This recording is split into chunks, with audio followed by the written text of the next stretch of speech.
I set my overnight bag down by the front door and took one long look at the living room before I turned off the light. 31 years of Christmases in that house. 31 years of my daughter-in-law rearranging my furniture when she thought I wasn't looking. Of my son nodding along to whatever she said, with the kind of practiced agreement that told me he'd stopped thinking for himself somewhere around year 3 of their marriage. 31 years. And it ended, not with a fight, not with screaming, not with anything dramatic enough to explain to people at a dinner party. It ended with 4 words spoken in a voice so casual it almost didn't register. We need the room. I'm 64 years old. My name is Ruth. And the room they needed was mine. When my husband passed 6 years ago, my son, I'll call him my son, because that's what he is, even now called me the week after the funeral. He and his wife, Sandra, had been talking, he said. They'd been thinking about me rattling around in that big house in Phoenix all by myself. They had a finished basement in their place outside of Denver. 3 bedrooms, a full bath, a separate entrance off the side yard. I could come and go as I pleased, he said. It would be good for all of us. I thought about it for exactly 2 weeks before I said yes. I want to be honest here, because I think it matters. I wasn't naive. I knew that moving in with family came with complications. I'd watched my own mother do it, watched her fold herself smaller and smaller to fit into my brother's house until she was barely there at all. I had told myself I would be different. I would contribute. I would pull my weight. I would be useful without being used. That's a line I've turned over in my mind many times since. I sold the Phoenix house in the fall. It sold fast, the market was good, and the house was in beautiful shape because Gerald and I had always taken care of it. After the mortgage payoff and the realtor fees, I walked away with enough to be comfortable. I put most of it in savings. I gave my son and Sandra $40,000 toward a kitchen renovation they'd been wanting. I didn't announce it like a gift. I just wrote the check and handed it over at dinner one night and said I wanted to do something useful with it. Sandra hugged me. My son looked surprised, and then relieved, and then he hugged me too. I moved into the basement apartment in November. It was nice. Sandra had picked out new curtains, cream-colored, with small blue flowers. There was a little desk by the window where I could see the backyard. I set up my sewing machine there, put Gerald's photo on the shelf above it, and told myself this was going to be fine. For the first few months, it was. I had coffee with Sandra some mornings. I helped my son sort through some paperwork for his small business when he was overwhelmed in January. I drove my granddaughter, Lily, who was 9, to her dance classes on Tuesdays because Sandra had a standing meeting that afternoon. And the alternative was an after-school program that cost $400 a month. I was glad to do it. I liked those Tuesday drives. Lily would climb into the back seat with her dance bag and tell me elaborate stories about her friends, and I'd ask questions. And she'd laugh at things I said even when they weren't that funny, the way children do when they feel safe.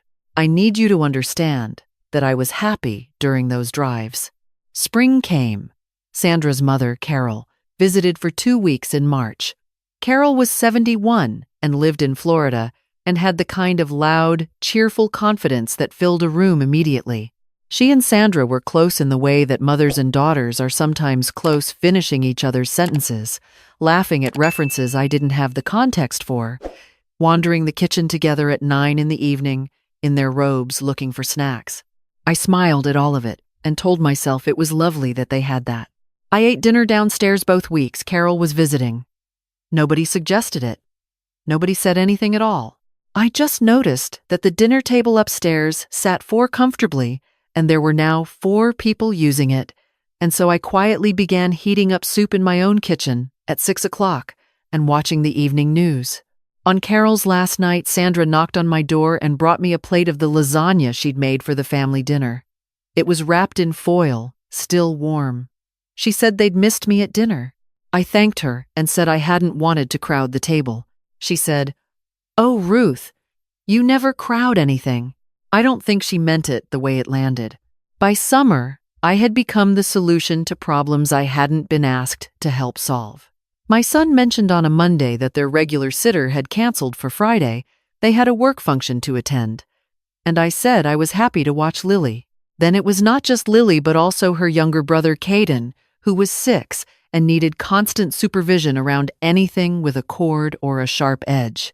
That was fine. I was fine with that. Then it was Saturdays sometimes too. Then it was weekday mornings during the summer, when school was out and both my son and Sandra were working, which I understood, because childcare in the summer is genuinely expensive. And they had 2 kids and a mortgage and a business loan. I watched Caden fall off his scooter in the driveway, and I held him while he cried and cleaned his knee and put a cartoon bandage on it, and felt, in that moment, completely certain that I was exactly where I was supposed to be. But then fall came again. My son's business had grown. He'd brought on 2 new clients and hired a part-time assistant and was working longer hours. Sandra had gone back to full-time at her firm after a few years at part-time, which was wonderful for her. They were busy. They were successful. They were, by every measure, thriving. And I was doing more. I was picking Lily up from school 3 days a week now because the after-school program waitlist was long. I was making dinner for the kids on the nights Sandra worked late, which was 2, sometimes 3 nights a week. I was helping Caden with his reading, which had gotten behind, and which the school had recommended they address over the school year. I was doing a load of laundry here and there when it backed up. I was the one who let the plumber in when the upstairs shower needed a new valve and my son couldn't take time off work. I was the one who signed for packages, watered the back garden through September, drove Caden to his pediatric dentist appointment when Sandra's meeting ran over. I did all of it willingly. I want to be clear about that. I did not sigh. I did not keep score out loud. I told myself this was love, that this was what family did, that I was fortunate to be needed and present and useful. And in the small hours when I couldn't sleep, I told myself I was not becoming my mother. Thanksgiving that year, Sandra's family came. Her parents, Carol and Richard, drove up from Colorado Springs. Her sister and brother-in-law and their 3 kids drove in from Kansas. The house was full. I spent the 2 days before Thanksgiving cooking the turkey brine, 2 pies, green beans, a sweet potato casserole that was Gerald's mother's recipe and that my son had asked for specifically. I moved between my kitchen downstairs and the kitchen upstairs, borrowing the oven space, washing dishes between batches, making sure everything was timed right. Thanksgiving morning. The house smelled incredible. Sandra was dressed by 10, her hair done, and she and Carol were arranging flowers for the dining room table. The dining room table had a leaf inserted and was set for 9. I was counting the place settings when Sandra came in and touched my arm. "Ruth," she said, "do you mind eating in the kitchen? It'll be less crowded and you can watch the parade." I looked at her. I looked at the table. I counted again. There were 9 place settings. There were 9 people in the house. "I'm one of the 9, I said. And I said it very quietly, because I wasn't sure if I was saying it to her or to myself. She laughed a little, the way people do when they're hoping to move past something quickly. "Of course you are. I just thought it might be easier for you. You can have the TV and you won't be squeezed in." I thought about my green beans on that table. I thought about Gerald's mother's sweet potato casserole. I thought about the 2 pies cooling on the counter that I'd gotten up at 6 in the morning to bake. "I think I'll head downstairs," I said. And I didn't say it with anger. I said it with the eerie calm of a woman who has just understood something that has been true for a long time. I went downstairs. I made myself a plate from the food I had cooked, and I sat at my little kitchen table, and I watched the Macy's parade, and I thought, with a clarity I hadn't felt in a long time, about what exactly I was doing here. I thought about my house in Phoenix, which I had loved. I thought about the fig tree in the backyard that Gerald and I had planted the year we moved in, and that had gotten tall and beautiful, and that I had left behind. I thought about my friend Donna, who still lived 2 streets over from that house, and how we used to walk every Tuesday morning and how I'd told her I'd visit and I had not visited once in 2 years. I thought about the $40,000 check and the cream-colored curtains with the blue flowers and the sewing machine. I hadn't touched since February because there was always something else that needed doing. I ate the whole plate. I washed the dish. I turned off the TV. Then I went upstairs and knocked on the kitchen doorway while the family was eating, and I said, clearly and without drama, that I was going to take a drive.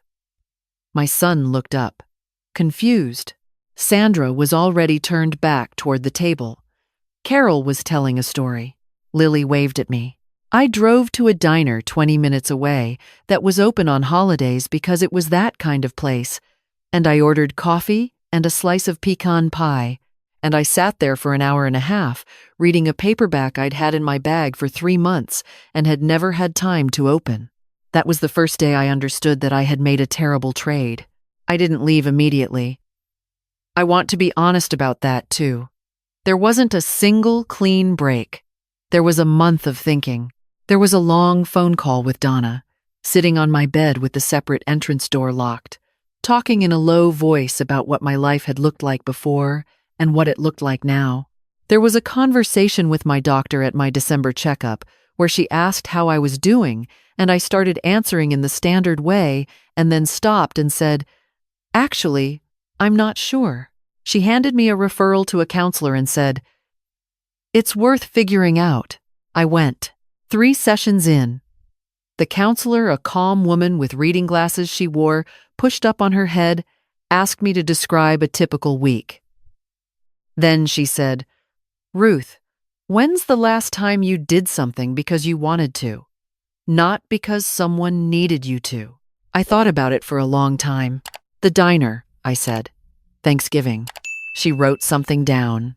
I started making a list, not of grievances, but of facts. This is important. I wasn't building a case against my son or Sandra. I was trying to see clearly what had happened, and more importantly, what I was willing to let continue. Fact. I had sold a home I loved. Fact. I had given $40,000 and had never once been thanked for it in direct terms. Fact. I provided, by my best estimate, 20 to 25 hours per week of childcare and household support, for which I was paid nothing, not because I expected payment, but because the arrangement had never been named or agreed to. It had accumulated. Fact. At a table of 9 people on Thanksgiving, with food I had cooked, I had been asked to eat in the kitchen. Fact. I had said I'll head downstairs and gone quietly, because somewhere along the way I had learned to go quietly. In January, I called a real estate agent in Phoenix. Not to buy back my old house, someone else lived there now, and besides, I wasn't sure Phoenix was where I wanted to be anymore, just to understand my options. She was helpful and patient, and I hung up feeling something I hadn't felt in a long time, like the next year of my life was mine to decide. I started making calls. Donna said I could stay with her as long as I needed while I figured things out. I looked at rentals. I looked at 55 and older communities, something I'd have rolled my eyes at 2 years ago, and now found surprisingly appealing the idea of living among people my own age, who were also figuring out the next chapter, who weren't looking at me and calculating what I could do for them. I told no one in the house what I was doing, not because I was sneaky, but because I'd learned that when you're deciding something real, something that belongs to you, you don't put it on the table for other people to weigh in on before you've decided it yourself. My mother never got to decide anything for herself after 60. Every choice she made was filtered through what was convenient for someone else. I was not going to be my mother. In February, I found a place, a small 1-bedroom in a 55-plus community outside Tucson. Quiet streets, a pool, a craft room with long tables where you could spread out. Close enough to Donna that we could resume our Tuesday walks. Far enough from Denver that I would not be the default answer to a scheduling problem. I put down a deposit. I told my son on a Sunday afternoon. I asked him to come downstairs and sit with me. and I made coffee, and I was calm. I said, "I've found a place in Tucson. I'm moving at the end of March." He looked like I'd said something in a language he didn't recognize. He said, "What? Why?" And I thought about all the things I could say. I thought about Thanksgiving and the Tuesday drives and the $40,000 check and the parade I'd watched alone. I thought about how to explain 2 years in a way that would make sense to a person who had never thought to question whether it was fair. I said, "Because I want to live my own life." And I realized I wasn't. He started to say something about Sandra, about the kids, about how much they needed me, about how I was part of the family. And I listened. And then I said, gently, I know you need me. But needing me and including me are different things. And I think for a long time, I let that difference go unnamed. He was quiet after that. Sandra, when she found out, was not quiet. She was upset in the way that people are upset when something they relied on is being withdrawn. And I understood that, even if I didn't let it change my mind. She said she hadn't realized. She said she hoped I knew how much they appreciated everything. She said they'd never meant for me to feel that way. I believed her, actually. I think that was the saddest part. I don't think she ever stopped to realize, because nobody had asked her to. And I had not asked her to, because I had been too busy going downstairs quietly. I know, I said. That's part of what I've been thinking about. I moved to Tucson on a Friday in late March. My son helped me load the truck, and it was hard, because I could see on his face that he was trying to figure out if this was his fault, and I didn't have the energy to tell him it was more complicated than fault. Lily cried when I hugged her goodbye, and I held her for a long time and told her I would video call her every Sunday, and that she could come visit in the summer and she could sleep on the pullout and we would stay up late watching movies. Promise? She said. I promise, I said. Caden gave me a picture he'd drawn of the two of us in the backyard. In the drawing, I was very tall, and he was very small, and we were both smiling enormous smiles.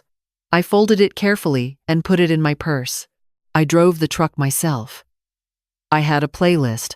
I'd made songs from my 20s, a few from Gerald's and my early years, a few things Donna had sent me recently.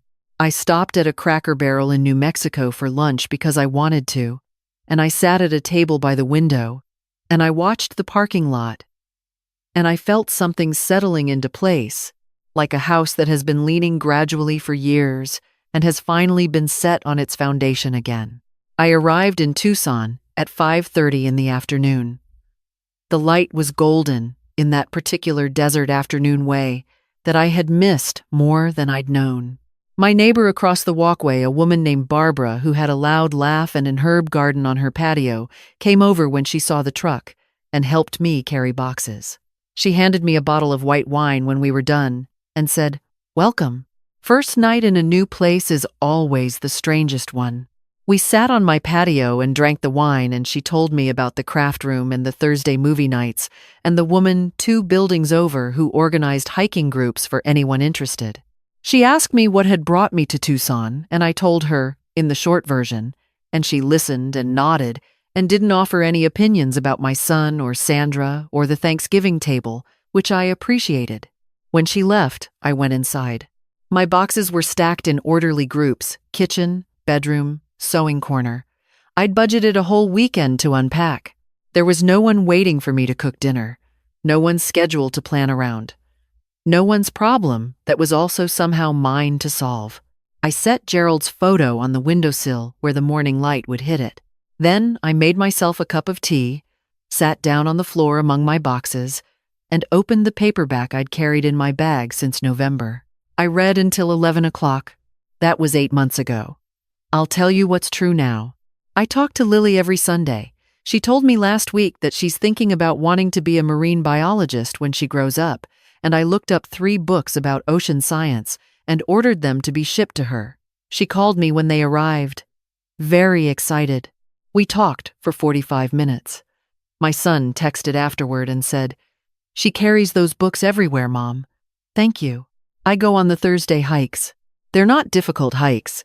The group ranges from 56 to 81, and we all have our paces.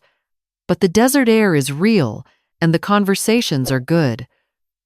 And I've learned the names of more cacti than I ever expected to know. Donna and I walk every Tuesday. We've been walking every Tuesday since March, and in 8 months we have not missed a single one. I've started sewing again. I'm making a quilt, nothing fancy. A log cabin pattern in blues and greens, and I work on it in the craft room on Monday afternoons, sitting at one of the long tables with Barbara and a woman named June, who does needlepoint and who has strong opinions about public radio that I agree with about 70% of the time. I am not angry at my son. I want to say that plainly. He is a good person who was living at the center of his own life and never fully saw that I had been moved to the edges of it. He calls me now more than he did when I lived in his basement. We talk differently, less about logistics, more about things. He asked me last month if I was happy, and I said yes. And he was quiet for a moment, and then he said, "Good." I believed him. What I know now, at 64, that I wish I had known at 62 when I signed over my house and wrote that check and carried my sewing machine down a flight of stairs, is this. Being needed is not the same as being valued. Being present is not the same as belonging. And the people who love you can also, without meaning to, without malice, treat you as though you are part of the furniture, useful, background, easy to overlook. And that is not their fault. Entirely. Because you have to say something. You have to take up space. You have to sit at the table. Not because you pushed for it or made a scene, but because you decided quietly, privately, in the bone, that you were done going downstairs. I think about that Sunday afternoon I spent at the diner reading my book. I think about how small it was, just coffee and pecan pie and 2 hours of uninterrupted quiet, and how much it felt like breathing after holding my breath for a long time. I try to give myself that every day now. Some days it's the Tuesday walk. Some days it's the quilt and the Monday afternoon light in the craft room. Some days it's just sitting on my patio in the morning before anything has started, with my tea cooling in my hands, listening to the birds, watching the sky do what the desert sky does at 7 in the morning, which is something you have to see to understand, and which I am grateful every single morning that I am here to see. My name is Ruth. I am 64 years old, and I am just getting started.